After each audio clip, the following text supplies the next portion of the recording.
ನಮಸ್ಕಾರ ಸ್ನೇಹಿತರೆ, ಈ ವಿಡಿಯೋನಲ್ಲಿ ನಾನು ನಿಮಗೆ ವಿಜಯಪುರ, ಬಾಗಲಕೋಟೆ, ಗದಗ ಮತ್ತು ಹುಬ್ಬಳ್ಳಿಯಿಂದ ಧರ್ಮಸ್ಥಳ ಮತ್ತು ಕುಕ್ಕೆ ಸುಬ್ರಹ್ಮಣ್ಯಂ ಟ್ರೈನ್ ಜರ್ನಿಯ ಪೂರ್ತಿ ಮಾಹಿತಿನ ಕೊಡ್ತಾ ಇದ್ದೀನಿ. ಟ್ರೈನ್ ಟಿಕೆಟ್ ಮತ್ತು ಬಸ್ ಟಿಕೆಟ್ ಪ್ರೈಸು ಮತ್ತು ಎಷ್ಟು ಟೈಮ್ ತೆಗೆದುಕೊಳ್ಳುತ್ತೆ ಈ ಎಲ್ಲ ಡೀಟೇಲ್ಸ್ನ ಹೇಳ್ತಾ ಇದ್ದೀನಿ. ಹಾಗಾಗಿ ಈ ವಿಡಿಯೋನ ಸ್ಕಿಪ್ ಮಾಡದೆ ಪೂರ್ತಿ ನೋಡ್ರಿ.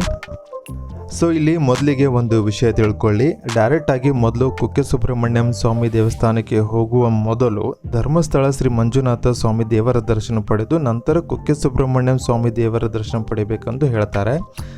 ಈ ಮೊದಲು ಧರ್ಮಸ್ಥಳದ ಶ್ರೀ ಮಂಜುನಾಥ ಸ್ವಾಮಿ ದೇವರ ದರ್ಶನ ಪಡೆಯಲು ಬೆಂಗಳೂರು ಹಾಗೂ ಮಂಗಳೂರಿಂದ ಸಾಕಷ್ಟು ಟ್ರೈನ್ಗಳಿವೆ.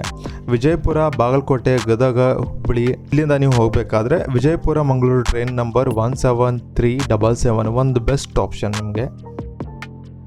ಇಲ್ಲಿ ನಾನು ನಿಮಗೆ ಒಂದು ಟಿಪ್ ಕೊಡ್ತಾ ಇದ್ದೀನಿ. ಅದೇನಪ್ಪ ಅಂದರೆ, ಟ್ರೈನ್ಗೆ ಹೋಗಬೇಕಾದ್ರೆ ನೀವು ಸುಬ್ರಹ್ಮಣ್ಯಂ ರೈಲ್ವೆ ಸ್ಟೇಷನ್ ಹೋಗುವ ಬದಲು ಕಬಕಪುತ್ತೂರು ರೈಲ್ವೆ ಸ್ಟೇಷನ್ವರೆಗೂ ಟಿಕೆಟ್ ಬುಕ್ ಮಾಡಿ. ಯಾಕಂದರೆ ಪುತ್ತೂರದಿಂದ ಧರ್ಮಸ್ಥಳಕ್ಕೆ ಸಾಕಷ್ಟು ನಿಮಗೆ ಬಸ್ ಸಿಗುತ್ತೆ, ಆಲ್ಮೋಸ್ಟ್ ಖಾಲಿ ಇರುತ್ತೆ. ಮತ್ತು KSRTC ಬಸ್ ಜೊತೆಗೆ ನೀವು ಪ್ರೈವೇಟ್ ಬಸ್ಗಳ ಆಪ್ಷನ್ ಕೂಡ ಇಲ್ಲಿ ನಿಮಗಿದೆ.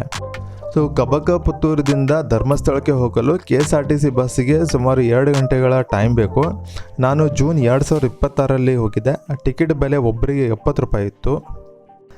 ಪುತ್ತೂರದಿಂದ ಧರ್ಮಸ್ಥಳ ಬಸ್ ಜರ್ನಿನ ನಾನು ಒಂದು ವಿಡಿಯೋ ಮಾಡಿ ಹಾಕಿದ್ದೀನಿ. ಈ ಜರ್ನಿ ತುಂಬ ಬ್ಯೂಟಿಫುಲ್ ಮತ್ತು ಥ್ರಿಲ್ಲಿಂಗ್ ಆಗಿತ್ತು. ತಪ್ಪದೇ ಈ ವಿಡಿಯೋನ ನೋಡಿ. ಇದ್ರದ್ದು ಲಿಂಕ್ ಏನಿದೆ ನಾನು ಡಿಸ್ಕ್ರಿಪ್ಷನಲ್ಲಿ ಹಾಕಿರ್ತೀನಿ. ಧರ್ಮಸ್ಥಳದಲ್ಲಿ ನೇತ್ರಾವತಿ, ಸಾಕೇತ, ಗಂಗೋತ್ರಿ, ವೈಶಾಲಿ ಮತ್ತು ಶರಾವತಿ ಈ ಎಲ್ಲ ಗೆಸ್ಟ್ ಹೌಸ್ಗಳಲ್ಲಿ ರೂಮ್ ಹೇಗೆ ಬುಕ್ ಮಾಡಬೇಕು ಅಂತ ಒಂದು ವಿಡಿಯೋನ ನಾನು ಮುಂದೆ ಮಾಡಿ ಹಾಕ್ತೀನಿ. ಅದರದ್ದು ಲಿಂಕ್ನು ಸಹ ನಾನು ಡಿಸ್ಕ್ರಿಪ್ಷನಲ್ಲಿ ಮೆನ್ಷನ್ ಮಾಡಿರ್ತೀನಿ. ಇದೇ ಥರ ಇನ್ನಷ್ಟು ವಿಡಿಯೋಗಳಿಗಾಗಿ ಸಪೋರ್ಟ್ ಮಾಡಿ. Thanks for watching.